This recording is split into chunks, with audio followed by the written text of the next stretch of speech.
A gente desenhou a primeira camiseta. A Dani, ela surgiu de uma primeira camiseta. Hoje em dia, não existe mais empresa que ela não tem uma razão. Ela tem que ter essência, ela tem que ter alma. Importante pro negócio você estar perto do público, né? Todo empreendedor deve estar, independente do tamanho, tá dentro do negócio. Existe feio, existe o rústico, né? Aí, na produção da Dani, a gente tá falando de mais de 20 toneladas. O empresário, o empreendedor, ele tem que ser, cara, inquieto. Fala pessoal, está começando mais um episódio do Lamparina Cast, o podcast mais humano do Brasil. Eu sou o Vitor Mesquita e eu tô aqui com o Fábio Gabriel, meu amigo e parceiro e host aqui do podcast. E eu tô aqui com meu amigo Vitor Mesquita, um dos melhores e não tão maiores, né, que não é tão grande assim, violeiros e produtor audiovisual desse país afora. Então, oportunidade de estar aqui começando mais um episódio do Lamparina Podcast. O Lamparina Podcast é o podcast mais o que, Vitor? Que a gente costuma falar aqui nos nossos episódios? Mais humano do Brasil e como a gente sempre fala, né? Todo episódio é especial porque a gente busca ter uma curadoria, trazer pessoas que têm uma história legal para contar pra gente. A gente pode estar falando, pegando dicas e também conhecendo. E aqui em Brasília tem um celeiro de empreendedores, de lutadores, de músicos, de artistas impressionante, né? E hoje, o convidado mais que especial, ele, Enosor Júnior, empresário paulista, morador de Brasília há mais de 18 anos, criador da marca de roupa Dane-se, com seu sócio Dan Moreira. É uma satisfação ter você aqui. O Enosor veio de família de comerciantes, então tem uma história já na parte de restaurantes. E aí veio para o Dane-se, né, na parte de confecção. Isso, a gente vai saber um tanto de coisas hoje aí. Seja bem-vindo, Lamparina. Obrigado pelo convite. E bora lá, né, compartilhar um pouquinho dessa história doida aí, cheia de aventuras entre restaurante, moda, cliente, Brasília, São Paulo. Muito bom. Isso aí. Você tem o restaurante Sumô. Isso, e também da Salada Bowl, né? Isso. O Sumô é mais antigo, né? Eu vim para Brasília em 2005. Logo para abrir negócio. Minha família, como você disse, ela é de empreendedores, então a gente estava toda espalhada a família. Eu estava no interior de São Paulo, uma outra irmã no sul do Brasil e a minha irmã do meio aqui em Brasília. Eu tinha acabado de me formar na faculdade de administração, então estava meio no limbo ali entre o que eu vou fazer da vida lá. Eu falei, vamos para Brasília. Nossa, você fica comigo lá, mora lá e a gente decide o que nós vamos fazer. E assim fiz, cara. Catei o que tinha lá, eu estava morando em São José do Rio Preto na época. Acabaram de terminar a faculdade, vim pra Brasília, cara, um dia dormi e acordei aqui. E era um lugar, cara, que eu tinha vindo já no finalzinho da década de 90, eu tinha me apaixonado por Brasília. Assim, alguma coisa me tocou quando eu fiz faculdade, inclusive, não, cara, eu quero me formar e ir pra Brasília. E quando ela falou, bora, topei na hora. E foi onde a gente abriu o nosso primeiro negócio, que foi o Sumô. Sua faculdade foi de? Administração. Na época era administração com ênfase em comércio internacional, né? Eu tô velhinho, né? Terminei a faculdade já em 2001.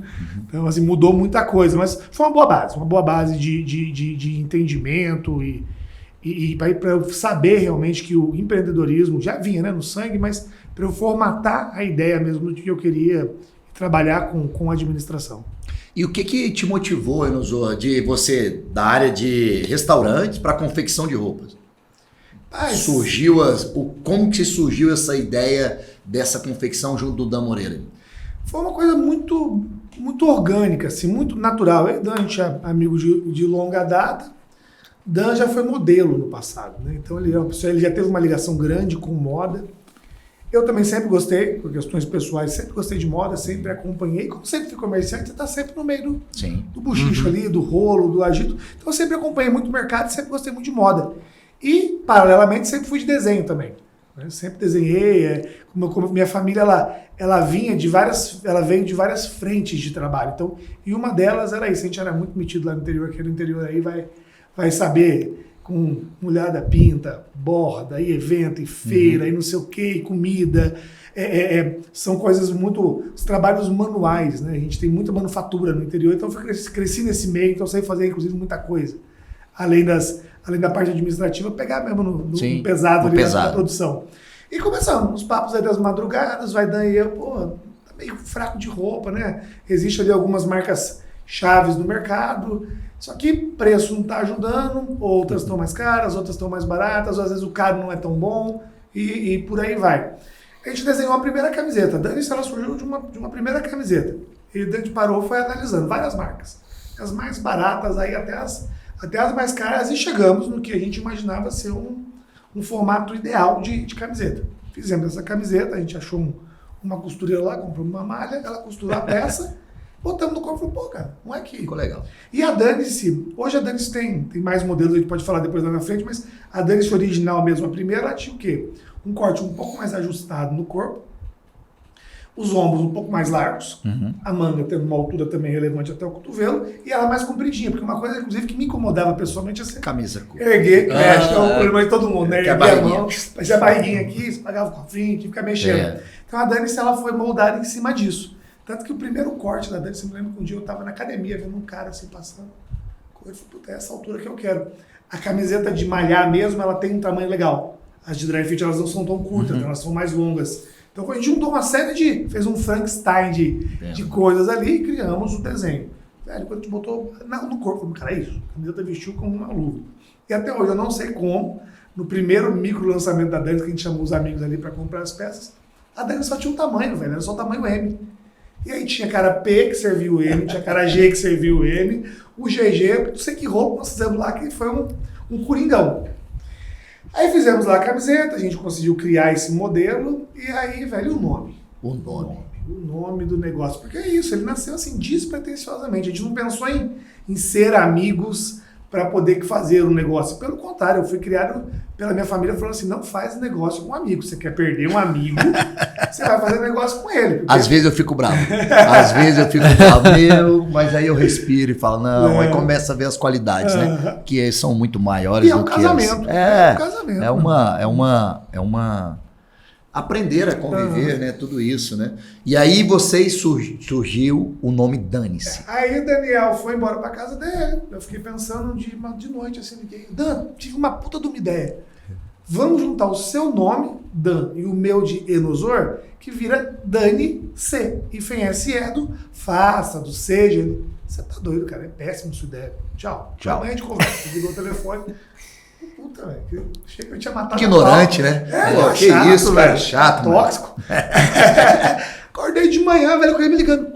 Cara, pensei aqui, Dane-se é muito bom, bicho. Dane-se pega, e Dane-se é legal, Dane-se é sonoro, e passa uma mensagem e tal. E foi assim, a gente fez a primeira camiseta preta, escrito Dane-se de branco. A gente procura a fonte helvética, que é a fonte mais conhecida do mundo. Logo depois eu não tinha percebido, mas são das placas de Brasília.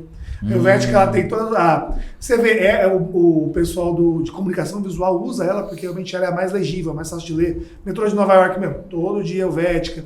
As nossas placas de sinalização são todas Helvética, é uma fonte muito marcante. A gente fez o logozinho lá antes, botou na camiseta e saímos a primeira vez. Eu lembro que era perto de um carnaval, a gente foi lá na Macossa, ali embaixo do viaduto ali. Falou, vamos fazer um laboratório aqui. Eu e o Daniel, cada um com uma camiseta escrito Dane-se. Meu irmão, na fila do banheiro, o nego parava pra perguntar: o que é essa camiseta aí? O que é isso?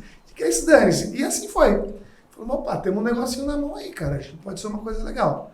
Bora fazer? Aí a gente fez esse primeiro micro lançamento, catou lá o carro, e a gente foi aqui na Ceilândia até. A gente tem um comérciozinho maior de malha ali, compramos 10 kg de malha. Falei, cara, bora fazer as camisetas, se não der, não deu, e no máximo a gente... Mas vocês tinham alguma loja? Não, física? Não. Era só a ideia ainda, só o sonho. Aí a gente foi, comprou, voltamos no carro, caralho, tinha muito doido, bicho. Compramos 10 kg de malha pra fazer camiseta. Hoje na produção da Dani, a gente tá falando em mais de 20 toneladas numa produção. Você vê como que a coisa escalou, produção, né? mês? Coleção. Coleção de 3 em 3 meses. Aí, velho, a gente fez as peças e fizemos um eventozinho na minha casa. Na sala de casa ali, pros amigos, esgotou. Deu tudo aos caras, que legal, temos aí um rolezinho massa pra vender. E a Dani começou na sala da minha casa. Aí, como eu tenho os restaurantes, eu saía para trabalhar, para fazer as coisas das lojas, e o Dan ficou quase que morando em casa ali, porque sempre tinha um cliente, alguém para atender e tal. Foi assim que foi o início da Dane-se. Só que o mais bacana é que a gente nasceu num período muito fértil para Brasília. A gente estava passando ali em 2015, essa história é de 2015. A gente estava passando por um período de... Qual foi? Era uma crise grande, que teve aquela greve de caminhoneiros, foi um rolo grande, a economia deu uma parada. Foi quando caiu a Dilma. Foi aquela isso. do impeachment. Do impeachment. Aí, velho, o que aconteceu? A gente bebeu muito dessa fonte e muito do comércio hoje, mais jovem de Brasília, tomou muito dele, porque começou a se falar muito em economia colaborativa Sim. e economia criativa, né?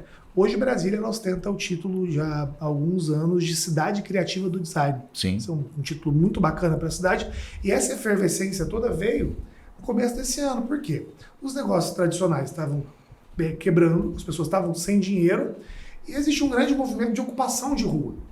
Então, nosso primeiro grande evento foi no Piquenique. O Piquenique é do Miguel, inclusive um cara bem legal para você conhecer também. Sim. Puta do empreendedor aí, cabeça do bicho voa. E o Miguel fez o Piquenique. Uhum. Piquenique é um evento grande, né, de rua, inspirado nesses modos mais europeus mesmo, de ocupação de rua. E aí isso fez o quê, velho? Virou uma grande vitrine para a economia criativa. E a economia criativa, ela mostra que o quê? Cara, são os pequenos levando para a rua as suas coisas. Então, o Piquenique virou uma grande vitrine. A primeira vez que a Dani se viu, o público mesmo, a gente olhou e falou, vamos nesse evento para ver como que é? Montamos lá um stand, cara, 40 mil pessoas passando na frente da marca. Nossa. O nosso mini estoque que a gente tinha levado achando que ia demorar pra caramba para vender, não durou metade de um período. E lá a gente teve mais uma confirmação de que o Dani era um negócio bacana. Cara, aqui, placa em cima, o povo parava, tirava foto, ligava pro outro, fazia vídeo, olha aqui, olha isso aqui, olha o Dani, olha não sei o que. Quando a gente voltou na segunda-feira do Piquenique, falou, eita, acho que dá pra trabalhar. Oi, Nozô, nesse momento vocês estampavam somente a palavra Dani-se ou vocês já tinham alguma personalidade específica inserida na marca? Era tudo meio perdido, assim, eram Sim. coisas que a gente gostava, mas assim, na época tinha muito moda de umas camisetas com uns bolsinhos. Coloridos. Coloridos, Ah. Aí, então, como era uma base fácil, a gente viu, isso é uma modinha que estava vindo da Europa, aí a gente comprou, era tudo muito aleatório, na loja de tecido, gostei desse bolso, gostei desse bolso, gostei desse bolso. Comprava, estampava Costurava. e vendia. Mas logo no primeiro momento, assim, quando a gente viu que virou, falamos, cara, esse negócio precisa ter uma personalidade. Nós temos um ouro na mão, é possível de começar a rodar. E aí o que acontece, né? Eu, vindo de fora, sou um apaixonado por arte, por cultura, por arquitetura, né? Fiquei apaixonado por Brasília, eu sou um eterno turista em Brasília. O Daniel, nascido no meio das Açu, mãe arquiteta, uma das arquitetas mais antigas aqui de Brasília, nutre também essa mesma paixão pelo modernismo e pelas artes. Falamos, cara, vamos fazer uma marca onde ela mostra o lifestyle brasiliense, ela mostra essa coisa cultural, essa carga minimalista, bonita, sofisticada. E é uma coisa que eu sou um apaixonado. Se deixar, eu falo de Brasília aqui o dia inteiro, porque assim, nós temos uma coisa que no mundo é única, cara. Essa beleza aqui só tem aqui. Só tem aqui. Só tem aqui. Essa conformação, existem palácios muito lindos aí no mundo afora, coisas monumentais, mas nada desse tipo. Nada como aqui. Então, esse sentimento foi o que a gente passou a buscar, a passar para a roupa. E, cara, foi um acerto. Porque era uma demanda reprimida, inclusive, dos próprios brasilienses. Sim.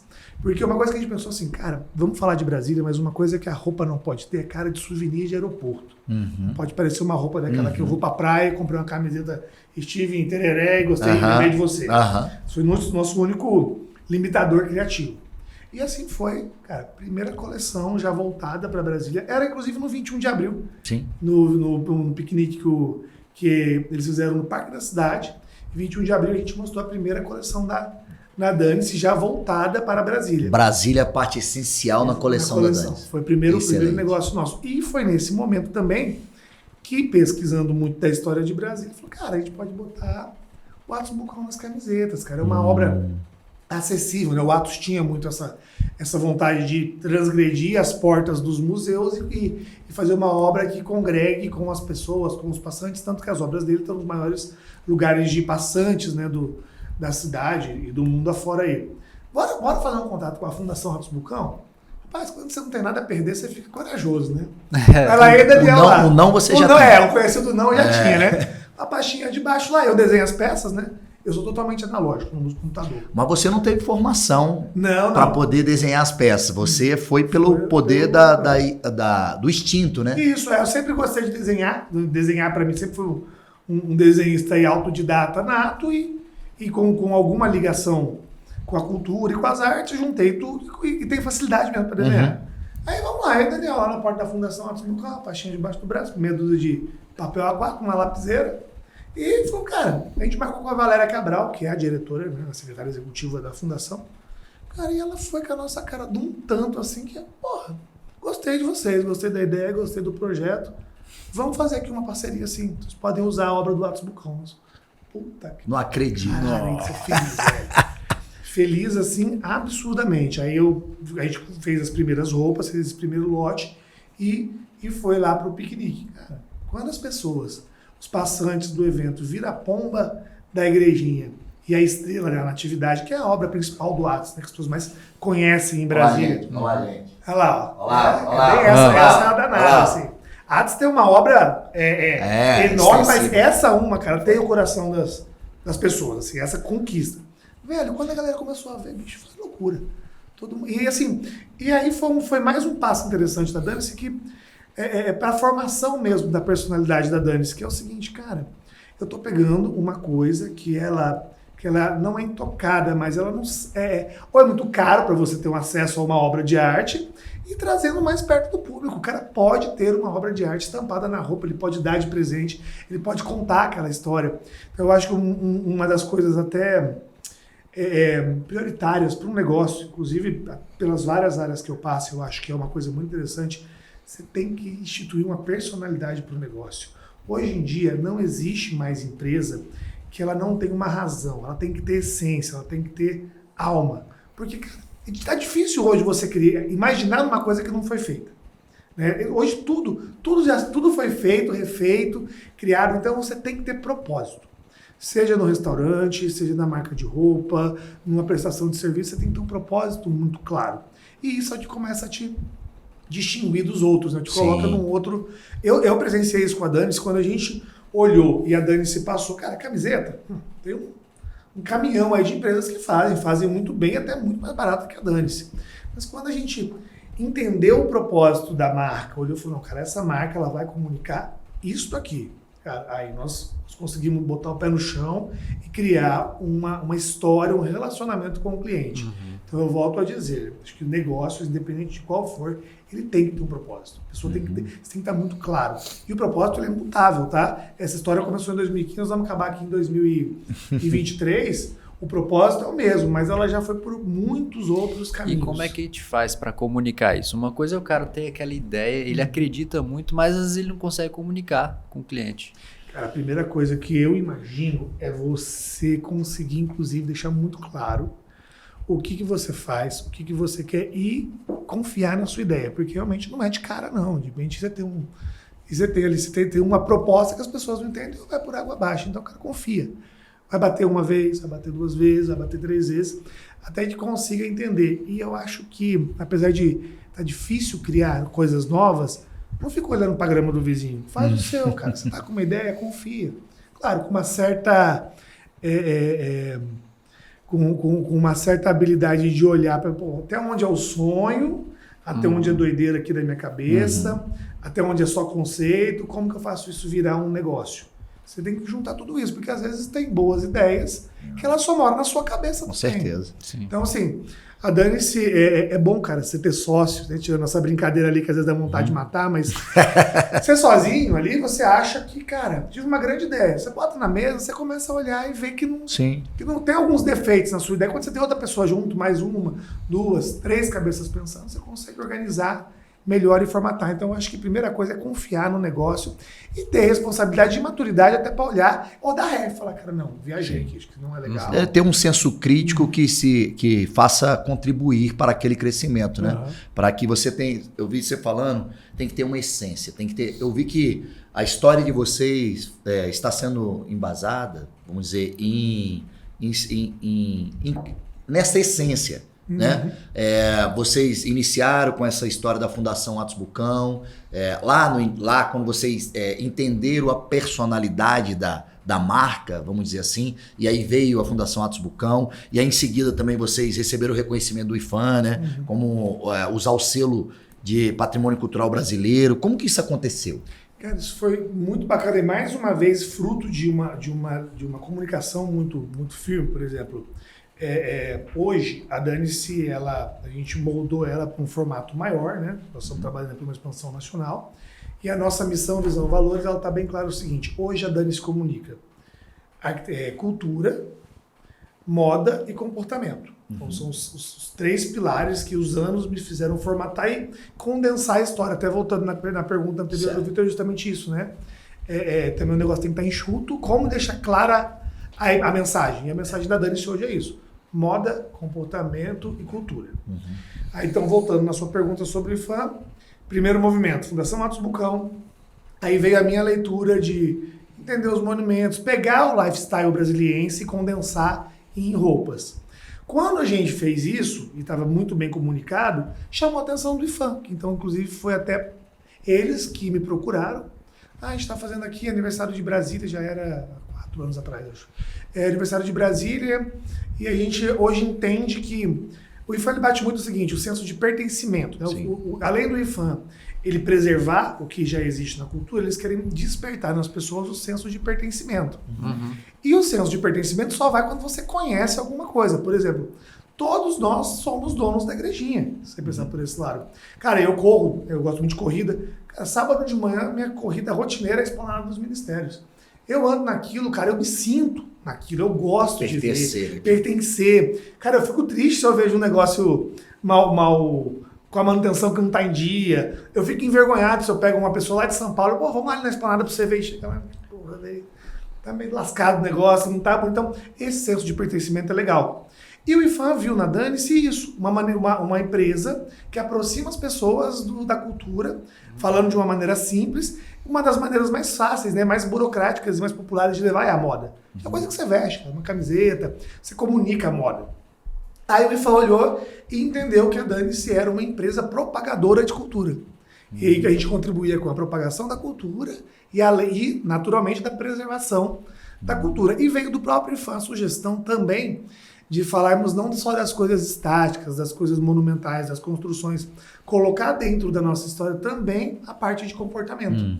Tanto que o IFAM tem um bom trabalho hoje, junto com essa época da Dane-se. Eu lembro que foram alguns selos, não só para coisas imóveis. Então foi a Dane-se como marca de roupa, as queijeiras lá de Minas Gerais, eu não lembro direito qual foi, mas tem algumas doceiras, os bonequeiros do Nordeste, a turma aqui da Ceilândia do Teatro de Bonecos também. Então eles concederam vários títulos para empresas que não falavam apenas de coisas estáticas. Então isso foi uma chancela maravilhosa, assim, tudo que a gente desenha hoje de Brasília, de moda, de Brasília e de arquitetura e de cultura no geral, a gente chancela com o IFAM. Excelente. Vocês estão também, a Dane-se, a marca está forte também, presença forte nos eventos culturais. Isso traz algum retorno para a marca? Não só financeiro, mas traz um retorno como estar pertencendo a Brasília em si, pertencendo às pessoas. Como que é isso? Traz sim, por quê? Né? Como a gente, lá no passado, qual foi a minha leitura? Falei, cara, tem gente fazendo moda assim, o mais comum é você usar uma camiseta escrito Califórnia não sei o quê, Flamingo, abacaxi e coqueiro. Cara, não são assuntos brasileiros, não são assuntos que tocam as pessoas. Se eu fizer isso, eu vou cair no mesmo lugar da galera lá.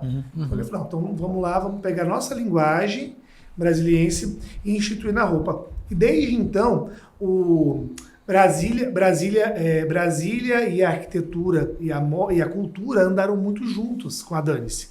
Então, a nossa presença nos eventos culturais foi assim, um passo quase que natural. A cultura, os eventos culturais é a varanda de casa da Dane-se. Nosso público está lá, parte do nosso público, e a gente gosta muito de estar.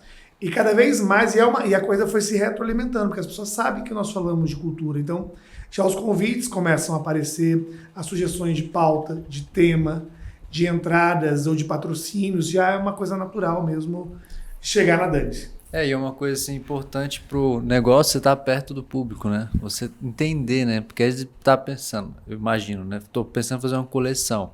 Se eu tô próximo do público, eu consigo até ter mais inspiração de, cara, tá na hora da gente fazer tal coleção. Porque a gente tá sentindo que o pessoal tá querendo isso ou aquilo. Assim, tô pensando, né? Você tá certo, porque justamente antes da gente criar essa estrutura hoje grande da Danice, né? Hoje a Danice tem 4 lojas, mais o e-commerce, a empresa cresceu bastante, né, em números. Hoje a gente emprega aí mais direto e indiretamente aí facilmente mais de 150 pessoas. Olha só, Com produção, excelente. com tudo, Excelente. né? Então, assim, só que lá no passado, eu e o Daniel, nós éramos a ponta da lança lá no balcão lá do evento, da feirinha, ou mesmo da nossa primeira loja, que era na 102 Norte, ali, uma lojinha pequenininha. E isso é muito bom nesse sentido que você está falando, a gente entender o público. Tanto que eu mesmo que cuido da criação diretamente, eu procuro até não me afastar muito das lojas, porque então é isso, você entra num mundo ali que só você, está só na sua cabeça, começa a fazer coisas que não são tão assertivas. Sim. Então eu acho que uma coisa que todo empreendedor deve estar, independente do tamanho, estar dentro do negócio. Por exemplo, hoje eu estou me policiando, inclusive, para voltar para as lojas. Tem ali, tem toda uma agenda complexa no dia, mas eu estou com essa preocupação agora, de uma vez na semana, dar uma passadinha nas lojas, dar uma olhada, conversar com os vendedores, conversar com o cara que entra na loja, ter esse contato com o mundo real. Porque aí você tem que alinhar, né? No caso da moda, alinhar o que está acontecendo no mundo, em tendência, em comportamento, em atitudes, com a filosofia da marca, de juntar os dois num produto só. Tanto que hoje, assim, está muito delicado todas as posições de moda, porque antigamente a moda era só se vestir, era só vestir. Vinham as tendências de fora ou do Brasil e tal, só que hoje a gente entende que a moda é muito mais antropológica, ela diz respeito a uma comunidade, ela espelha o que as pessoas querem usar. Então, assim, não adianta eu querer colocar um produto no mercado e falar, não, tá, eu tenho uma liderança de mercado, eu vou soltar esse produto aqui, o cliente vai comprar e eu viro as costas. Não, cara, tem que parar e entender o que está usando, o que as pessoas querem. Né? Hoje a gente tem diversos assuntos, hoje está tudo muito delicado, está tudo muito polarizado. Então, isso também é uma obrigação, eu acho que para qualquer empresário, você entender, fazer essa leitura de mundo, porque um passo errado hoje, sua marca quebra. É uma comunicação errada na rede social, você vai sofrer um linchamento, um afastamento de clientes, e a própria imagem da empresa ela vai para o lixo. Então, assim, além de todas as outras preocupações, eu acho que o empresário moderno hoje ele tem uma a mais, que é ligado e antenado. Eu não gosto, eu não compactuo. Mas, cara, guarda lá suas opiniões, porque hoje o negócio ele tem que sobrepor a sua opinião, o seu gosto pessoal por A, por B, por qual caminho seguir. E na Danice a gente faz muito isso, tanto que uma pergunta muito frequente das pessoas, qual que é o seu público-alvo? Cara, desde o momento zero da Danice, a gente nunca teve um público-alvo. No contrariando, né, até o que catedaticamente são os ensinamentos, a gente nunca teve, justamente por causa disso, cara. Eu consegui um universo de lifestyle, eu prefiro muito imaginar o seguinte, é melhor você levar a pessoa para o seu mundo do que você tentar encaixar no mundo dela. Então, o mundo da Danice é um mundo muito aberto. De todos. De todos. E aí o que acontece? As pessoas se identificam nela. Por exemplo, eu não tenho uma faixa etária de venda da Danice. A Danice começa vendendo para um moleque lá de 14, 15 anos que o sonho de consumo é o desejo do moleque de colégio, é ter uma camiseta da Danice escrito desse tamanho, casacão da Danice escrito Danice, poder escrever Danice na perna, de fora a fora. Gosta. Então eu produzo isso para esse público. Eu tenho 45 e ajudo Danice, né? Você vê, uma tem coisa ali mais conservadora, vamos dizer, um Atos Bucão ali, estampado, né? Esse público da nossa idade, ele já vai mais atrás da roupa funcional, tanto que hoje dentro da Danice a gente tem um braço, uma família de produtos tecnológicos bem grandes, tecidos mais leves, que dá para o esporte, que não amassa. Isso é fruto da pandemia também. As pessoas começaram a ficar mais inteligentes no consumo. Exige que eu atendo esse público.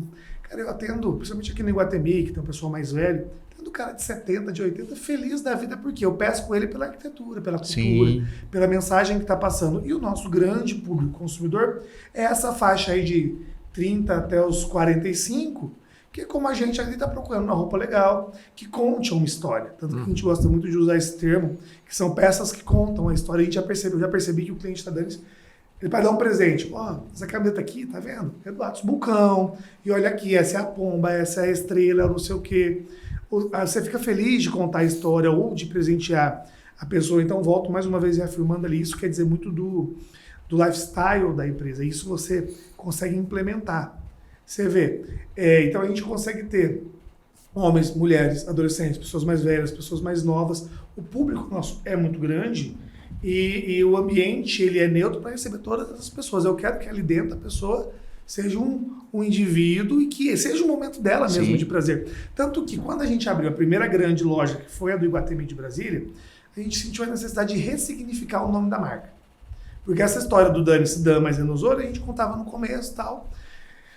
Só que é o seguinte, imagina, dentro de uma praça bem conservadora, o cara passar, tá tudo dane-se. Eu concordo com você, sabe por quê? Eu passei por isso.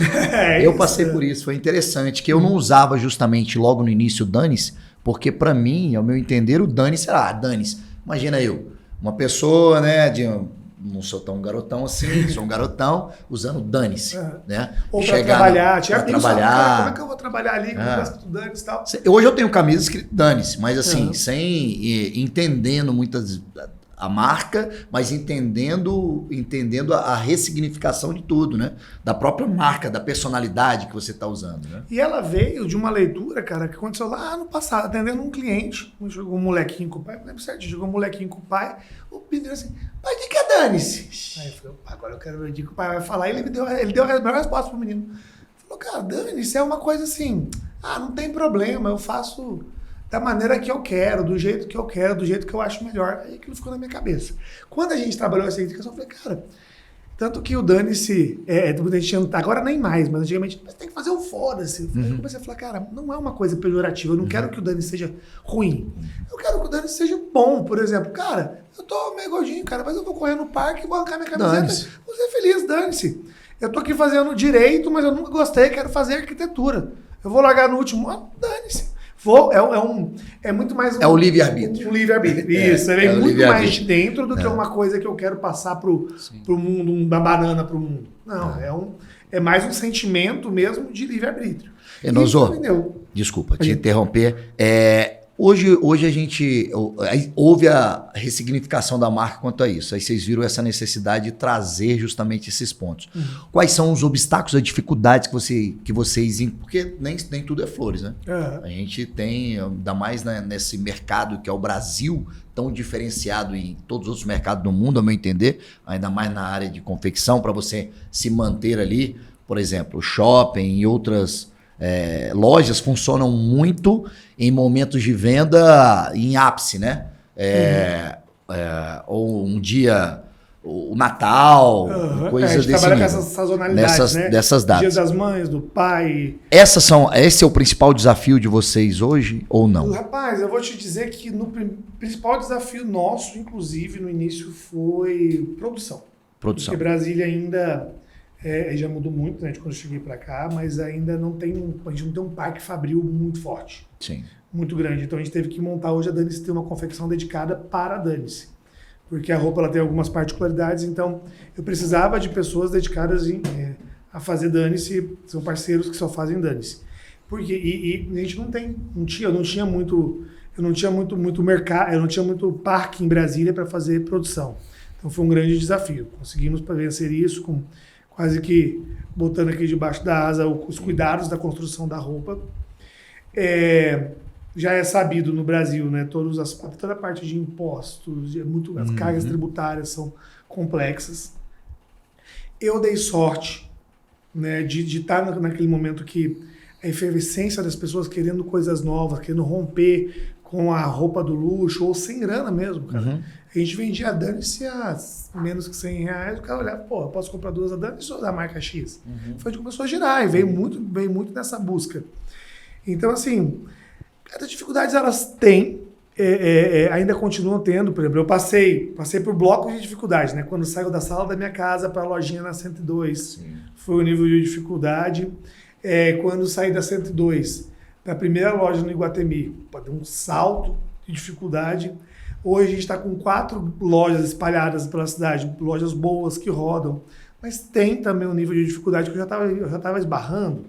No seguinte, eu era muito grande para ser pequeno e muito pequeno para ser grande. Sim. Foi agora esse nosso último movimento, fechamos agora uma rodada de captação que veio para injetar mais grana na Dane-se e ela dá esse salto nacional. Então eu vou passar agora por um outro. Você nunca descansa, né? Nunca descansa. Quem é empreendedor é um bicho meio maluco, né? Tem amigos meus que a gente começa a conversa de boteca assim, Aí tem os empresários e, pô, é foda ser empresário, não sei o quê. Aí um chora e o outro reclama. Quando acaba a conversa, por que a gente Já estão não larga? criando. A gente gosta. Não Gosta. tem explicação, né? Não Não tem.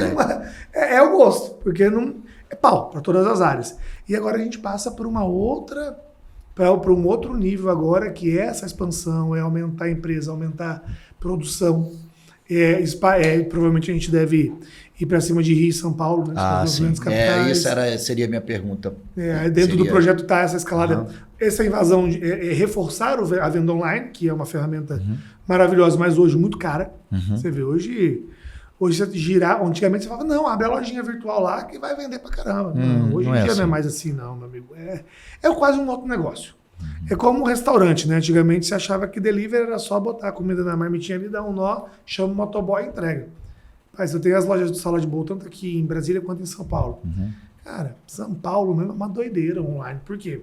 A experiência do cliente tem que ser a mesma do restaurante. O cara tá te pagando caro, ele quer comer. Às vezes paga até mais caro, né? Até mais caro, porque tem incrementos a mais, né, no delivery. Então o cara quer ter a experiência que ele tem lá no sofá da casa dele, a experiência que ele tem lá no restaurante, no sofá da casa dele. E é difícil replicar, né? Eu vejo isso com comida. Às vezes a gente gosto de ir em bons restaurantes e vou em muitos restaurantes aqui em Brasília.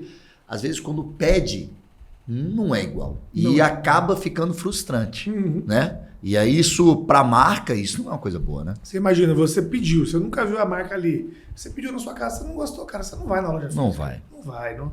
Então assim, e você vê que isso, mais uma vez, é muita observação de negócio. Eu não falava em online, em vendas de delivery ou online há 10 anos atrás com essa seriedade, assim, do tipo, entendendo o que é um negócio.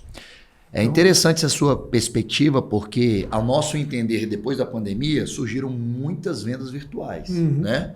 E agora, com essa perspectiva, que realmente a pessoa quer ter aquele convívio, ver se realmente a loja física é a mesma coisa virtualmente, né? O objetivo de vocês aí em Rio São Paulo também é abrir essas Também lojas. ter essa experiência. O que aconteceu? A pandemia, quando entrou lá, a pandemia falava-se do novo normal, do novo mundo, viajou demais na história. Mas o que ficou? Não é nem... Falava-se que o mundo nunca mais ia ser o mesmo, porque a gente só ia viver no digital. Não, eu estou acompanhando a retomada do mercado, que ainda está em retomada, né? A coisa tá híbrida, velho. É a experiência física, porque a gente gosta. Eu gosto de comer no restaurante, eu gosto de tocar na roupa, eu gosto de catar o carro e ir no shopping. Eu também gosto de vezes pedir na minha casa. Pô, você comprar roupa de qualquer lugar do mundo, lá com um clique, chega na sua porta bonitinho. Ou a comida, você não tá afim de se arrumar. Momentos e momentos. Então, assim, não é nem uma coisa nem outra. Sim. O mundo hoje, ele é híbrido. Ele tá dentro do digital, mas também tá no físico. Sim. Você falou uma coisa bem importante. Qual é o trabalho de vocês na área do marketing para tornar e continuar o interesse do público quanto à marca de vocês? Nesse modelo híbrido, né, tá cada vez mais difícil, inclusive, porque com os avanços de tecnologia também, quando a gente começou ano passado, cara, uma foto resolvia, te comunicava, um post no Instagram, um negócio assim, já te fazia às vezes. As pessoas hoje estão pensando cada vez mais rápido, querendo mais informação, consumindo mais informação. E quanto mais novo, pior ainda. Né? Então, assim, o grande desafio hoje do marketing é dar essa velocidade dinâmica. Cara, hoje a gente está mal acostumado. Você lê 3 linhas e fala, já entendi. Sua cabeça para muito mais hoje do que 20 e tantos segundos de um Reels. E você acha que você já entendeu o texto inteiro ou a mensagem inteira. Então, assim, o marketing mudou bastante também. Então, hoje a gente tem que fazer coisas muito mais orgânicas. Eu tenho que dar a impressão eu tenho que aproximar o cliente. Olha como essa construção, inclusive, ela é muito delicada, né? Eu tenho hoje o meu produto, eu tenho que comunicar ele para o meu cliente, só que existe um gap aqui entre chegar a mensagem para o cliente, porque o cliente já não é mais aquele cliente padrão ali desenhadinho na frente. Então, essa mensagem aqui ela tem que percorrer por vários filtros, porque aqui eu tenho vários tipos de pessoas que estão recebendo aquela mensagem. Então eu tenho que me preocupar, inclusive, que ela seja a mais assertiva possível. Isso é muito trabalhoso, muito trabalhoso. Hoje um post de Instagram nosso, cara, passa ali por uns 5, 6 filtros diferentes. O que eu tô querendo comentar aqui? Fulano, dá uma olhada aqui para mim. Lê isso aqui. Você tá vendo alguma coisa de errado? Estou ofendendo alguém? Estou prejudicando alguém? Ou porque mesmo que as a mudança está muito grande, muito grande, rápida. Muito grande. E eu acho que, cara, as pessoas é estão muito mais volátil, né? críticas, né, ao extremo. E não cabe mais o empresário olhar e falar, não, eu sempre fiz assim. Meu amigo, se você Não pensar cabe. assim, você tá ferrado.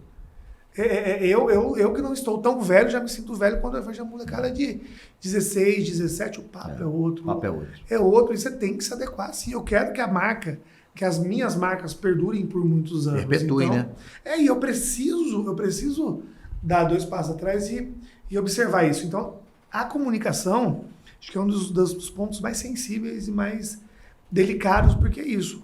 Hoje a maneira que você falava, daqui 6 meses já não funciona mais, daqui semanas. Né? Você tem uns virais desses de internet assim que dura 1 semana.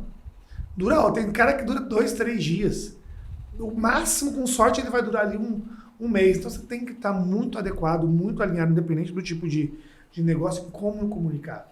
Qual que é a forma que você vai usar. E você vê, a indústria da moda, ela tem uma coisa quase que...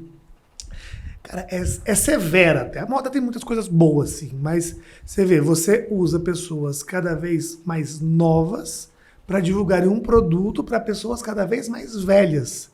Porque o cara que tem o dinheiro mesmo, poder aquisitivo, nem sempre é aquele garoto. A gente já teve 17 anos, 18 anos e sabe que você não tem. Não tinha dinheiro para comprar um pastel caldo de cana. Aí, olha como... E olha como é severo. Você cria uma imagem antes, né? Então isso está sendo quebrado agora também. Tem um trabalho muito grande nisso. Porque as pessoas olhavam e aceitavam. Tipo, não, cara, eu tenho que me adequar naquele perfil da modelo ou do modelo. Eu tenho que sempre ser magro, jovem, bonito, esguio. Então a indústria tenta te convencer a uma imagem que você nunca vai ter e você vai estar sempre correndo atrás dela. Por exemplo, você pega... Olha como as pessoas hoje estão mexidas, até no rosto, cara. Na face. Quando eu era moleque, eu olhava assim, hoje eu vejo esses vídeos antigos de programa de auditório, não é que as pessoas eram feias, mas elas tinham cada uma personalidade, cara. Diferente, né? De diferente, homem, mulher. Como diz um amigo meu, não existe feio, existe o rústico, né? Boa. A gente tinha uma linguagem mais rústica, né?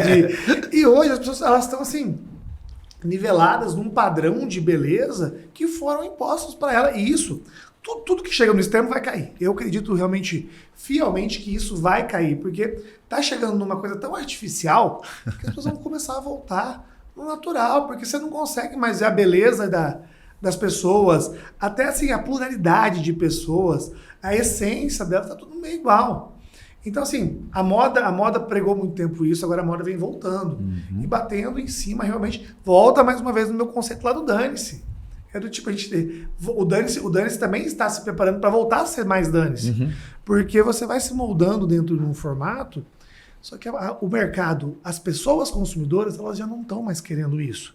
As pessoas querem se ver, elas querem se espelhar naquela marca, ela quer sentir que aquela empresa que ela está comprando, que ela está endossando, seja compatível com as ideias dela, seja compatível com o que ela pensa. Tanto na roupa ou no restaurante que ela vai, tira uma foto, comemorar seu aniversário. Cara, você imagina você comemorar seu aniversário num restaurante que você chama lá 20 amigos. Bicho, a política da empresa não tem nada a ver com o que você acredita, nada a ver com o seu grupo de amigos. Então você vê, as pessoas consumidoras estão mais inteligentes. Elas estão mais sacando isso. Hoje, a gente está passando por um processo na Dane-se, inclusive, de redução de resíduos. Estamos tentando fazer... O mercado da moda ele é naturalmente sabido um grande poluente. Então a gente já está hoje muito alinhado com técnicas de reciclagem, diminuir o número de resíduos voltados para o mundo, diminuir ao máximo a sobra, perda de matéria-prima. E, cara, isso antigamente, sério, eu quando era mais jovem, isso era uma frescura. Era um papo de frescura. Ainda bem que as pessoas entenderam que não, eu tive que mudar a minha cabeça. Não é uma frescura, eu tenho que me preocupar. E tem que ser genuíno, porque hoje também existe uma maquiagem para tudo no negócio. Tem lá o cara que faz de conta que apoia uma causa, o outro que faz de conta que levanta uma bandeira. Cara, isso cai rapidinho, tem que ser da sua essência. Por exemplo, a Dane-se hoje ela tem um braço dentro da Dane-se só de ações sociais. E a gente apoia causas que a gente gosta, que a gente acredita. Então a gente tem várias datas dentro do calendário nosso que parte de produtos são destinados para várias frentes diferentes. E isso é muito legal, é uma coisa que eu acredito.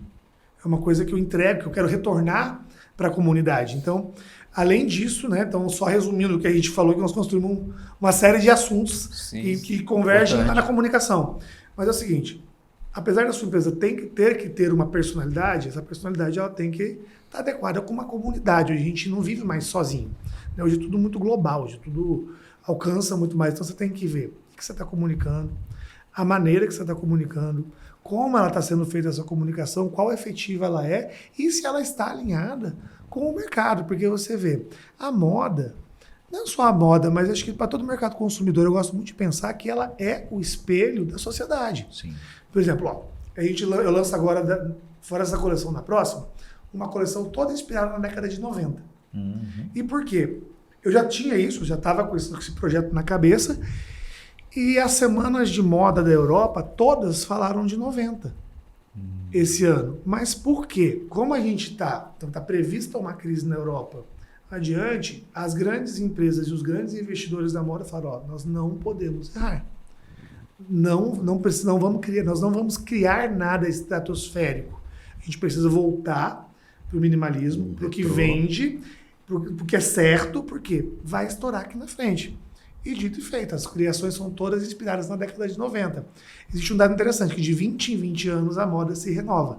E agora Vai aqui, continuar. Está batendo 90, que é uma necessidade de que a gente precisa voltar. O primeiro ano pós-pandemia, olha como é interessante. O primeiro ano pós-pandemia, a moda veio uma tendência da década de 2000 fortíssima. Sim. Que era a roupa mais colada, mostrando o corpo, cores vibrantes. Aquela vibração, por quê? As pessoas passaram do período pandemia, um período negro, né, um período escuro na nossa história, assim, de que pesado, né, uma vibe ruim. Quando falou, pode voltar pra rua, todo mundo queria voltar pra rua. E assim, o mais colorido possível, o mais vivo possível, mostrando tipo, opa, cara, a gente passou por uma pandemia, meu irmão. Tá vivo, né? Só o simples fato de poder sair na rua já era demais. As pessoas queriam sair daquela nebulosidade que tava. Então a moda foi tomar onde? Lá na década de 2000.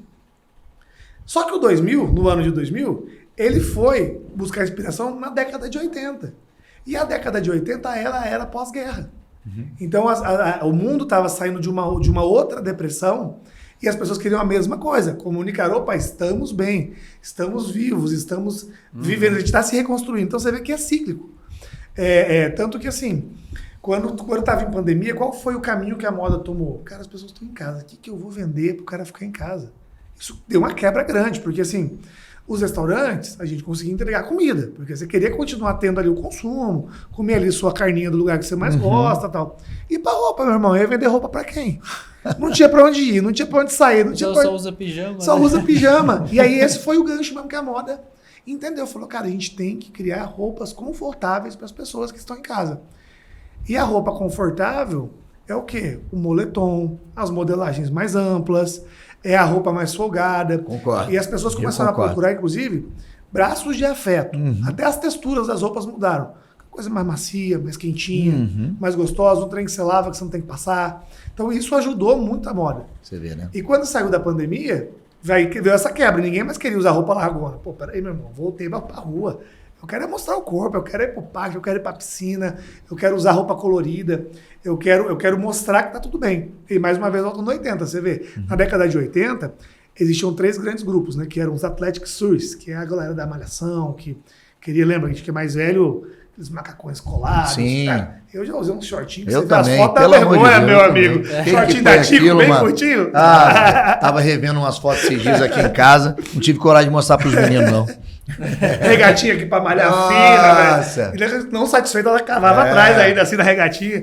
Isso, assim, isso foi tudo uma época que, porra... Aí a história, papai era rústico, entendeu? Era diferente. Tinha personalidade. e vai se reinventando. Então, assim, até as grandes marcas, elas começaram a fazer esse tipo de roupa. Porque você imagina, a grife não tinha mais pra onde desovar a coleção de vestido, não tinha festa. E aí, a moda é esse espelho da sociedade. Agora, esse ano, a gente vem trazendo justamente isso. Opa, vamos ser seguros, vamos aqui jogar na onde está. Vamos jogar para preservação, porque agora vai estourar a crise lá na frente. As coisas estão ainda se ajeitando. E o que é o ano dos 90? O que era moda naquele momento que a tendência vai ser esse verão, vamos dizer assim? Ó, as pessoas, e como estava contando da pandemia, que você cansou de ficar em casa de roupa larga e queria mostrar o corpo, 80 foi uma celebração da vida, foi carregado pra cacete, né? Sim. Tudo muito colorido, neon, coisa, furta-cor, muito sintético, era tudo muito... Eu usava muito assim. Adorava ser, pum, entendeu? Eu ia para os Estados Unidos, por exemplo, nossa, altas situações, eu chegava com roupa bem estampada. As logomanias aquelas coisas aqui. Cheguei. Brincadeira. Aí o que aconteceu? Como tudo vence, quando virou a década de 90, as pessoas cansaram daquele visual over, pesadão. Sim. Aí aconteceu o que? A gente fala das supermodels. A década de 90 é a da Naomi Campbell, Kate Moss, a Claudia Schiffer, a Cindy Crawford, aquelas mulheres bonitas e clean. Tudo muito limpo. Então, voltou, andou 2 passos atrás na moda. E você vê como que você tem que estar ligado mesmo, qualquer empreendedor, no comportamento humano, que as pessoas cansaram daquele visual carregado. Então, elas queriam o quê? Dar 2 passos e, vamos dar uma relaxada aqui, quero uma roupinha mais... Então, a década de 90 ela é muito pautada pelo minimalismo. Foi quando volta, você vê as primeiras campanhas da Calvin Klein, quase campanhas quase sempre preto e branco, camisetinha branca, aquele jeans. O básico. Basicão, o básico como a gente conhece hoje. E tanto que durou, né, a década toda. No finalzinho da década é que a gente tem uma mudança que já começou a enjoar também, a coisa muito clean. Sim. Na metade da década já começa a ficar mais quente, reaquecer e volta no quê? Na moda de 2000. Que aí é a referência lá do estampado. Sempre tem uma reinvençãozinha, mas é mais ou menos assim a mecânica da coisa. Então o 90 ele traz muito isso. O 90 ele é dividido em 3 grandes grupos, né? Ou se era grunge, das bandas de rock, camisa xadrez, calça largona, aquela coisa toda. Ou ia para a linha do minimalismo, ou, inclusive, lembra que usava-se muito uns paletós grandões, bomberona, assim, que era uma coisa meio que... A Didi Mocó. Uma coisa grandona. E era meio que um empoderamento, assim, tipo, cara, você ia para um casamento com um terno alinhado, quadradão, uma reunião. Então, assim, essa é mais ou menos a base, essas sombreiras, esses volumes todos estão presentes agora na década. Então, assim, é interessante você vê que, como eu gosto muito de moda, tanto que hoje nos cardápios mesmo, no salad bowl, que o sumo é um cardápio japonês, não tem muita reinvenção, né? Mas o salad bowl, eu conduzo os cardápios do salad bowl como da Danice. Ontem mesmo eu estava fotografando o cardápio de inverno. Eu tenho cardápio de primavera, verão, de outono, inverno e de alto verão. Eu vi pela sua rede social, eu vi uma foto, eu vi e eu fico inventando temas, né? Porque você vê, por isso que você tem que ser, o empresário, o empreendedor, ele tem que ser, cara, inquieto. Porque assim, antes você fazia um cardápio, as pessoas, como eu tô falando, a gente enjoa muito rápido das coisas. É tanta informação hoje você tem o mundo na sua mão, no celular. Hoje o cara não vai para poder comer aquela comida que ele comeu, até ele vai, até fica, mas é uma coisa muito difícil hoje, né? Eu quero comer aquela comida no restaurante que eu comia tanto. Porque as pessoas querem inovação. E hoje migra muito até para experiência, né? Sim. Tudo hoje tem experiência. Tomar um cafezinho é experiência. E, velho, mais forte, mais fraco, né? Mais o café não sei da onde, o grão não sei de quê, né? Então tem tudo isso. Tem que abrir a cabeça, porque as pessoas querem isso. O dinheiro hoje não tá fácil você ganhar dinheiro. Então, poxa, você vai comer ali no final de semana, é caro hoje, as coisas estão muito caras. Mas você tem que dar uma contrapartida para o seu cliente, você tem que dar uma coisa a mais para o cara que está ali. Ele está acreditando na sua marca, o dinheiro tá reduzido. Quando você vai com a família inteira lá sentar na mesa do restaurante, cara, você está confiando naquele momento e um dinheirinho suado ali, você sabe o valor daquilo. Então o mínimo que o empresário tem que te entregar é a excelência e a experiência. Porque hoje, comida boa, roupa boa, que não rasga, que não encolhe, a comida... Isso é obrigação, tá? Isso aqui é obrigação, não é diferencial nenhum. É obrigação. Por exemplo, eu vejo com a Danice, por exemplo, como diferencial, são as coleções, é a tratativa dos assuntos, é um trabalho de pesquisa, de trazer sempre uma coisa... Que é isso? Roupa bem feita, que não estraga, é a obrigação de qualquer negócio. Agora, qual que é o diferencial da Danice em relação aos meus concorrentes? Eu penso muito nisso, que é essa experiência. É você te trazer para um mundo que você seja pertencente dele, você leve uma mensagem para as pessoas. Tipo, olha aqui, ó. Por exemplo, Com o projeto de expansão da Dane-se, eu já tenho há uns 2 anos trabalhado para que os assuntos não sejam só mais Brasília. Porque acaba que limitava. Eu tenho a minha coleção, que é a minha preferida, que é de abril, do aniversário de Brasília, que foi lançada agora no comecinho do mês. Hoje ela é uma cápsula. O que é uma cápsula? É uma micro coleção dentro das coleções. Você vê que essa coisa assim, as pessoas estão tão sagazes por movimento, tão sagazes por informação, que a gente tem 4 coleções no ano e 6 cápsulas. Então eu encaixo essas cápsulas dentro das coleções. Por quê? Cara, eu boto lá 120 peças de roupa numa coleção, em 15 dias o cliente já está enjoado. Ele olha, ele tem a impressão que ele já conhece tudo. Porque é tanto bombardeamento, sabe? A coleção, é lançamento, é desfile, é rede social, é influencer usando, é campanha, é e-mail, é propaganda, é não sei o quê. Rapidinho, aquilo ficou velho. Você vê, os grandes magazines mesmo, o povo do fast fashion, a C&A faz uma coleção nova a cada 7 dias. Olha só. A Zara distribui roupa de 10 em 10 dias. Olha. E por quê? Tá suando a camisa para prender as pessoas. É muito doido isso. A gente está cada vez querendo mais. Aí volta no caso do restaurante. É legal você ter o tradicional, mas porra, todo dia, o sala de boa ali é do lado do seu trabalho. Todo dia você enjoa. Aí você começa a ir no A, no B, no C. Então você tem que cercar o seu cliente por todos os lados para aprender no E não pode errar, né, Nozo? E uns dias atrás eu fui num restaurante, esse restaurante, já falei, coloquei na minha lista lá, eu não irei voltar mais no restaurante que eu fui, entendeu? Porque roupa e comida tem muito disso, né? Se você, igual você falou, é um dever do comerciante vender a parte de roupa. Você chegou a roupa de má qualidade, você lavou, já aconteceu isso, aquilo, dificilmente a pessoa vai lá comprar na sua loja novamente. Alimento principalmente, né? Você vai lá e eu tenho uma experiência que não for tão boa, você perdeu o cliente. Então, todo momento você tem que estar, além de você manter a qualidade, você tem que ter uma constância nesta qualidade, né?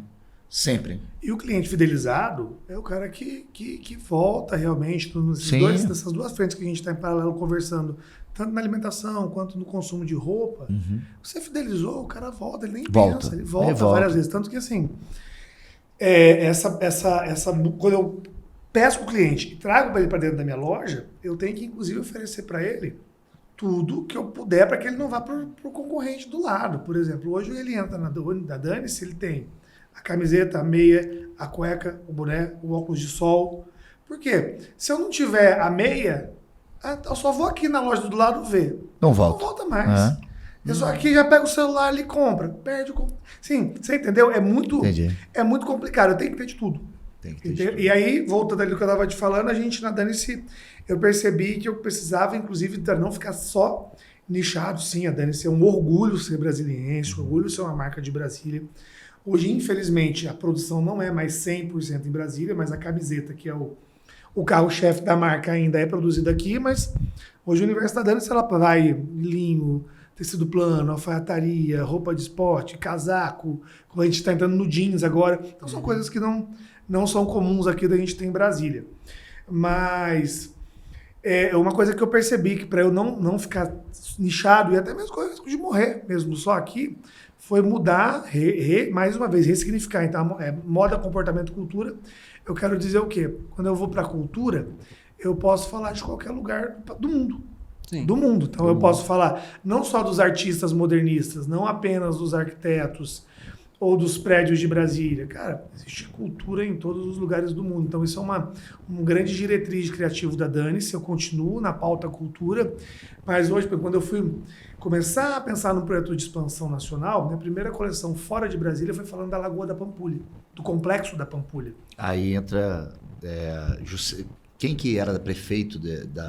Juscelino, junto do Oscar Niemeyer, né? A história de Brasília, tanto que a gente brincava na coleção que Pampulha foi um esboço de Brasília. Eu nunca tinha ido a Pampulha, quando eu cheguei lá, Lindes. Você conhece lá? Conheço. É maravilhoso, muito bonito. Assim. E aquilo ali começou a obra em 1940. Em 1939, 40 foi entregue. Imagina as pessoas naquela época vendo aquilo. É embasbacante.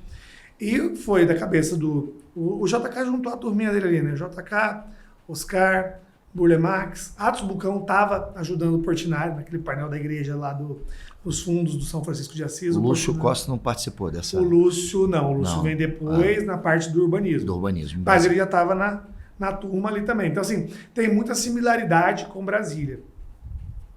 Então, foi uma maneira que eu vi de, vamos agora começar uma nova etapa da Dane-se. Eu vou sair de Brasília, mas sem sair muito, para não causar estranheza no meu principal público, que é o de Brasília. E foi uma coleção bem bacana, foi um marco na nossa história de eu conseguir desmembrar essa cara só de Brasília, mas não desmembrando do meu assunto principal, que é Brasília. Aí de lá para cá vieram várias experiências, a gente fez uma coleção muito legal com o Galeno. O Galeno ele está dividido entre Brasília e o Piauí. Logo esse verão foi Kennedy Bahia, um artista que naturalizou-se aqui no Brasil, morou na Bahia até a morte dele, ele é chileno. Coleção muito bacana, modernista, tapeceiro, que foi pro lado do modernismo, então ainda está dentro da nossa linguagem. Só que também, quando eu incluí o comportamento dentro das diretrizes da Dane-se, eu quero dizer o seguinte, meio que um pouco que a gente falou. Sim. A cultura é viva, velho. Então você vê, a gente fiz uma coleção muito bacana, inspirada no street dance. Então a gente saiu pegando todo o universo do street dance e condensamos em roupa. Feito um ensaio fotográfico bem legal no Conic. E então a gente fez questão de chamar ali a turma do street, os modelos eram dançarinos, a gente pegou a produtora, o fotógrafo, todo mundo ligado à cena. Então você vê, eu consigo dentro do meu universo, sem perder o meu lifestyle, eu consigo abraçar várias frentes, mantendo o meu objetivo principal, não perdendo o cliente e comunicando da maneira que eu quero que a empresa seja vista. Então, essa moda comportamento e cultura é muito saudável pra gente. E a roda vai se alimentando, porque quando eu chego hoje com um portfólio, cara, eu tenho Fundação Atos Bulcão, eu tenho Kennedy Bahia, eu tenho o Galeno, Atos, Niemeyer, Oscar, todos na questão. Quando eu chego numa porta para bater, eu falo, eu tenho aqui uma marca de roupa e eu quero fazer um projeto com vocês. Excelente. Muito mais confortável. Hoje eu consegui atingir um espaço ali de criação que eu quero sim, bora fazer. Eu tenho uns projetos agora bem audaciosos para o momento Rio-São Paulo da marca, que é pegar grandes parcerias, por exemplo, se eu conseguir fechar com o MASP, você imagina? Excelente. Eu tenho uma fonte grande de criação, aí por aí Eu vai. tenho uma pessoa que quero te apresentar hoje, está morando em Salt Lake City, mas também trabalhou Brasília, maestria, foi o Bento Viana, um fotógrafo, inclusive, desse. Maravilhoso. E ele, a gente já conversou da Dane-se. Esse é o objetivo de levar, porque ele tem muito disso, né? A identificação com a cidade, ele fez um trabalho brilhante aqui em Brasília, justamente com essas imagens que tem em Brasília, né, da arquitetura. Também fez um trabalho de excelência no Rio de Janeiro, e na Bahia, em Salvador. É um cara que a gente pode conversar mais, muito interessante. E hoje ele está morando em Salt Lake City, mas fez uma exposição agora há pouco tempo aqui em Brasília também. E é um cara muito criativo na parte de fotografia. Tem uma coisa que se identifica muito com a Dane-se do que você está falando. Fiz seu jabá, hein, Bento Viana? É muito bacana, assim. Você vai chegando. Vai chegando. É um cara muito fino do que faz, né?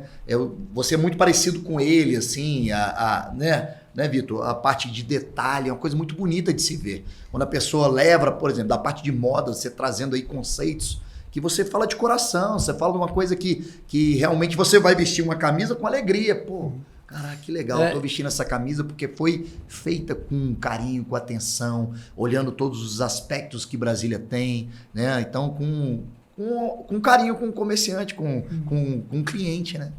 Interessante. Você falou no início, né? O artista, quando ele tá produzindo a arte dele, ele tem muitas inspirações, né? Ele vai conectando muitas vivências, pesquisas, né, para trazer aquela obra de arte, né? Aí você falou, né, botar uma obra de arte na camiseta. Depois de 1 hora de podcast, assim, dá pra... Nossa, assim, a quantidade de significados que tem a Dane-se, não tô fazendo jabá, mas é porque... Mas já assim, vai lá, já vai sair, vai lá. Mas é porque, excelente. muda todo o significado que a gente tá dando, né? E assim, não é só fazer uma coleção, aí você vendo você falar assim, quantidade significados que estão ali dentro, pesquisas, né? Como é profundo algo que está ali estampado e que está levando aquela mensagem. Nem sempre as pessoas sabem, né, de tudo isso. Isso aqui é um desafio maior ainda. Eu conto essa história, velho, com um brilho no olho, porque eu vivo isso. Só que agora a gente tem um outro trabalho, né? Todo empresário também passa por isso, que é o material humano. Tem lá na ponta as pessoas que estão atendendo na loja. Eu preciso... Meu primeiro cliente é o meu vendedor, cara. Com certeza. Eu tenho que fazer treinamento. Quando a gente faz os treinamentos das coleções, eu tenho que vender isso pro cara. Eu tenho que botar na cabeça dele, porque ele é o que vai conseguir fazer. Ele vai ser a minha linha de ligação entre o que eu tô pensando e vai transmitir. É interessante isso que você falou, até mesmo quando você chega no restaurante, vindo pro lado da comida, né? Saindo do lado da confecção, da moda, vindo pro restaurante. Quando o cara começa a falar, e essa carne foi feita assim, assada, aí você vai, eu quero esse. Ele te leva, ele te conduz de uma forma sincera, de uma forma que faz realmente, leva o seu produto da forma que ele realmente é, né? Até voltando na sua pergunta, né, do que seria uns pontos que são difíceis, né, para o empreendedor, eu acho que esse, eu não falei na hora, mas me ocorreu agora, que esse realmente é um dos mais importantes, porque você formata o negócio, você cria a estrutura, tudo certinho na sua cabeça. Tá? Só que você precisa de pessoas. E a primeira pessoa é quem? É quem está te ajudando ali na ponta. É o vendedor, é o garçom, é a sua equipe de produção. Tem que estar todo mundo muito alinhado, senão não chega a mensagem certa lá pro cliente. Você imagina o quanto que o vendedor da Dani estuda, meu velho. Porque assim, eu estudo pra cacete. Eu passo o recado pro cara, ele tem que continuar o pensamento. Ele tem que estar alinhado assim. Se a minha proposta é vender cultura, você tem que chegar lá na Dani, lá no Iguatemi, lá chegar a perguntar. Cada camiseta dessa tem uma historinha e o cara tem que saber te contar. Com certeza. Senão, perde sentido. Todo o meu trabalho de pesquisa aí de meses para desenvolver aquela camiseta se perde. Você vai dar para um presente, você não toma aqui, mas o que é isso? Ponto, não sei. O que é isso que é a sua camiseta? É o seu diferencial, né? Que é diferente de lojas de departamento, você chega, tá lá, estampado, tá no auto tem nada a ver, ali, tá no autosserviço, tá lá. É. Agora você tem uma história dentro de cada peça daquela, tem uma história. Poderia ter seguido um outro caminho? Poderia, mas a gente nunca quis, aí volta, né? Também no que você estava falando, né? É a ideia, é uma ideia, é um projeto, é um projeto pessoal. A Dani é um projeto, então... Eu não penso como varejo. A gente agora está escalando naturalmente e tal, mas eu preciso continuar contando as histórias. Eu preciso estar dentro do propósito da marca. Moda, cultura. Moda, cultura e comportamento. Excelente. Isso aí é muito... Esses pilares aí vai te trazer grandes frutos, eu acho. Já está trazendo, né? A Dani, isso aí. Igual a gente estava falando até então. Tem muita coisa legal, muita coisa... E hoje, a gente conversando aqui, batendo papo, empreendedorismo aqui, algumas doses foram colocadas assim para que uma aula está sendo. E uma coisa que a gente tem reparado também é que nem sempre as redes sociais, a gente falou de redes sociais, falando algumas coisas que são muito descartáveis, são muito superficiais, que não tem a essência inserida dentro daquilo dali, e está tendo um resgate quanto a essa essência, quanto ao realmente... Por exemplo, hoje... grande número de redes sociais são engajamentos, vamos dizer. Né? A gente tem grande número de visualizações que frequentam justamente o nosso podcast, que não estão ali inseridos como engajados, né? Mas estão nos vendo. Hoje a gente está quase chegando a 80, 90 mil visualizações mês, e a gente quer crescer muito mais. Então a gente está vendo isso, né? Que as pessoas não querem simplesmente, elas querem estar inseridas dentro daquilo dali, mas não quer dizer que a superficialidade tá ali, entendeu? Então, hoje em dia... Você abriu, né, o podcast falando que um dos direcionamentos de vocês são histórias reais, pessoas reais. Que isso é o que está convertendo. Você vê, quando eu comecei lá no passado, inclusive eu vendia assim, aquela imagem plástica, aquela coisa, aquele Instagram maravilhoso, aquela campanha assim monumental, tipo capa de revista. Nos anos eu fui vendo que não, cara, as pessoas querem ver gente real. Por exemplo, hoje, eu não sou profissional da área do marketing, mas a minha vivência me mostra, e eu ouço muito deles, o que vende é o orgânico. Sim. O cara quer ver uma pessoa normal usando a roupa. Por que os careca usando a roupa, não é? Mas você vê, por que os influencers hoje, eles vendem, Só que é engraçado, né? Agora tem os mega influencers, a coisa meio caiu por terra, onde fala-se muito do micro influencer. Porque é o cara da vida real ali, seus 10 mil seguidores. De repente é um amigo seu, um conhecido. Você sabe de o que ele tá falando? Ele usa mesmo. Olha aqui o produto, olha a camiseta. Foi só um contrato ali, né? Fala da minha marca. Porque até isso caiu por terra. Então, assim, as pessoas, elas pressionam o mercado. Então, assim, pô, não aguento mais ver a menina aqui falando, olha isso, usa isso e não sei o quê. Não, cara, tem que estar inserido. É a história do melhor marketing que tem, ao meu entender, volta naquela história de o melhor marketing é de boca em boca. Né? Boca em boca vai crescendo, vai crescendo, vai crescendo. E o digital, o influencer, o micro, inclusive, ele faz o quê? O boca a boca. É isso, olha aqui, a gente tem uma cobrança muito grande, assim. Você vê que interessante, até nas redes sociais do Sala de Bowl, a gente vinha numa coisa muito plástica, tudo muito bonito, aquelas fotos de restaurante, pratos maravilhosos. E existiu uma demanda, e agora eu tô vendo que ela está sendo muito saudável, de quê? Do cara comendo mesmo, no restaurante. A gente reposta o cara que nem é influenciador, só tirou a foto dele no momento dele feliz, com a família, ou sozinho, ou recebendo a comida. As pessoas querem isso, elas querem tá mais dinâmico, assim. Não tem mais esse afastamento. Serem assim. elas mesmas. Serem elas mesmas. Inclusive, nossos maiores números de visualizações no nosso podcast são pessoas reais. São pessoas que, né, dizendo assim, falando da história de vida mesmo. Há pouco tempo atrás, teve um amigo falando de ciclismo, que entre casar e ter uma bicicleta, eu prefiro ter uma bicicleta, entendeu? Coisa assim, né? Porque as pessoas estão falando da sua verdade. Você vê, o próprio movimento dos podcasts, né? Eu corro ouvindo podcast todo dia. E você vê que é essa coisa gostosa, cara. Esse papo assim... Beleza, sai, fala uma besteira ali, outra ali, o papo vai fluindo e é gostoso. Mas existe uma lógica e tem um fundo até instrutivo. Só que a gente quer ver gente normal, quer ver gente falando de vida, falando de experiência, e isso se aplica a tudo. Eu falo assim na produtora, né? Além do podcast, eu sou músico, tenho uma produtora de vídeo também. Às vezes o cliente, ele, mas meu vídeo só deu 100 visualizações.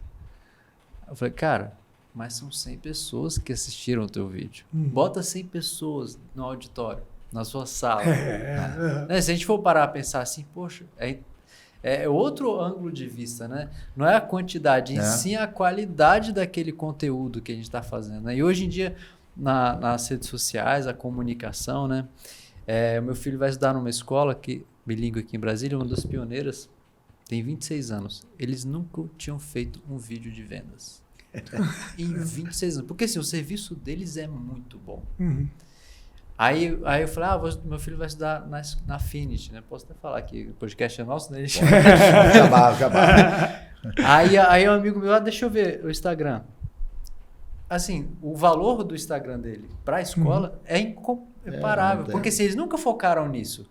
Mas hoje em dia, com a mudança do mercado, as redes sociais é um ponto de contato. Não é só um simples... É importante, né? Continua mas sendo importante. Um ponto de contato que há 10 anos atrás, quando não tinha internet, as redes sociais, era só televisão, só as grandes marcas tinham essa possibilidade de estar. Então, assim, você não importa muito o que você vai estar levando de marca. Hoje em dia, as pessoas podem... Deixa eu ver seu Instagram. Se você não conseguir comunicar o que está falando em todos os pontos de contato, aí você vem falando, é um alinhamento, né? Que vem um brand, vem tudo isso aí. A rede social, você vê, gostando ou não, é um mal necessário. Sim. E é uma ferramenta importantíssima, porque você vê, antes, imagina, o auge de uma empresa era botar lá na Globo um comercial na hora do Jornal Nacional, da novela. Quem hoje para ver isso? Quem assiste? E outra, olha 0,5 de audiência. Você vê. Hoje. E outra, né? Você joga a sua mensagem, você gasta milhões, você joga a sua mensagem assim pro mundo. Fala, toma. Hoje a rede social é tão poderosa que é o seguinte, eu quero botar propaganda onde?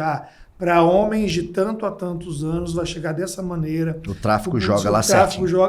Vou pegar o influencer aqui, cara, o cara recebe bastante, mas ele converte muito. Mas eu vou fazer o quê? Eu vou vender aqui esses grãos? Tá, então eu vou procurar quem? O cara que fala de saúde, o cara que fala de esporte, porque o público dele é qualificado para receber a mensagem aqui dos meus nuts. É simples, impressionante, cara. E é legal como direciona mesmo.